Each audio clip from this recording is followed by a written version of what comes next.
बात बिहार की कर लें, जहां अगले साल चुनाव है। एक बार फिर से सुर्खियों में है बिहार और इसकी वजह है मुख्यमंत्री नीतीश कुमार।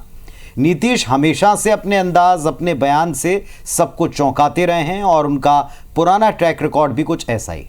बिल्कुल, और रिकॉर्ड ये कहता है कि नीतीश कोई भी बयान यूं ही नहीं दे देते। तो नीतीश बाबू ने बीजेपी के राष्ट्रीय अध्यक्ष जेपी नड्डा की मौजूदगी में एक बार फिर बयान दिया। अभी तो वो एनडीए के रथ पर ही सवार हैं। आखिर नीतीश को ये कहने की जरूरत क्यों पड़ी और उनके दिमाग में आखिर क्या चल रहा है, ये सिर्फ नीतीश ही बता सकते हैं। हमसे गलती किया, 2 बार हम कभी उन लोगों को साथ किए और फिर बाद में हटा दिए। अब हम कभी इधर उधर नहीं जाएंगे। हम लोग शुरू से साथ थे।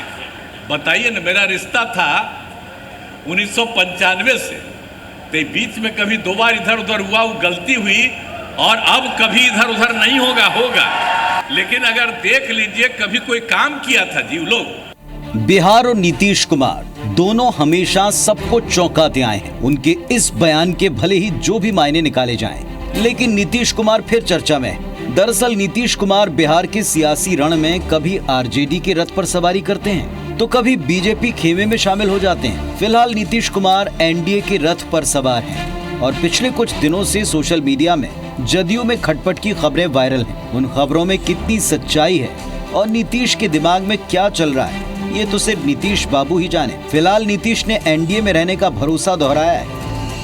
हमसे गलती किया, 2 बार हम कभी उन लोगों को साथ किए और फिर बाद में हटा दिए। अब हम कभी इधर उधर नहीं जाएंगे। हम लोग शुरू से साथ थे। बताइए ना, मेरा रिश्ता था 1995 से, तो बीच में कभी 2 बार इधर उधर हुआ, वो गलती हुई और अब कभी इधर उधर नहीं होगा। लेकिन अगर देख लीजिए, कभी कोई काम किया था जी वो लोग। जो भी काम किया है, हम ही लोग एक साथ थे।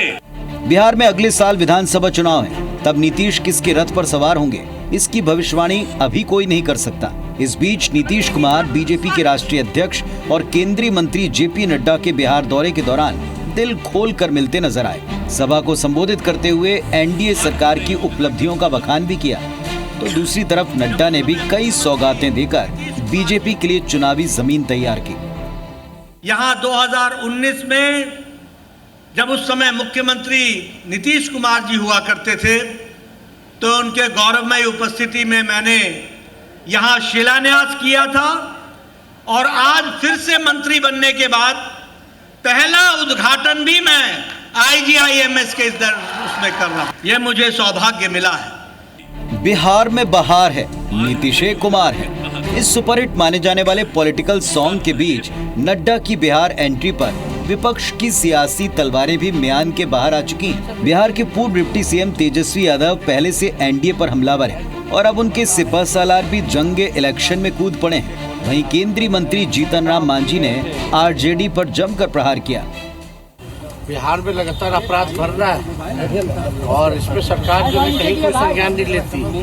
कोई पूछ, इन लोगों से जो है लॉ एंड ऑर्डर जो है वो कंट्रोल नहीं हो पा। उनको पता है अच्छी तरह से यहाँ एजेंडा बीजेपी का सेट होने वाला नहीं है और बिहार कप तेजस्वी यादव जी के नाम होगा।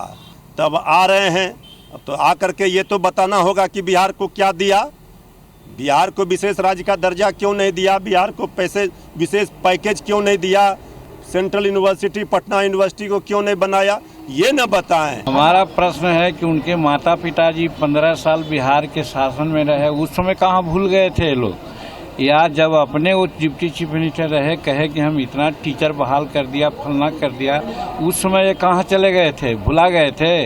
आवाज जब सत्ता से बाहर है तो सब याद आ रही है उनको।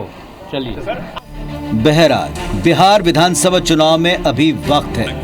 एक तरफ नीतीश एनडीए के साथ रहने की कस्में खा रहे हैं, तो दूसरी तरफ विपक्ष नीतीश के बहाने एनडीए सरकार पर आरोपों की झड़ी लगा रहा है। लेकिन 2025 के बिहार विधानसभा चुनाव तक ये सियासी समीकरण किस करवट बैठेंगे, इसकी सटीक भविष्यवाणी अभी कोई नहीं कर सकता। Bureau report, IBC 24।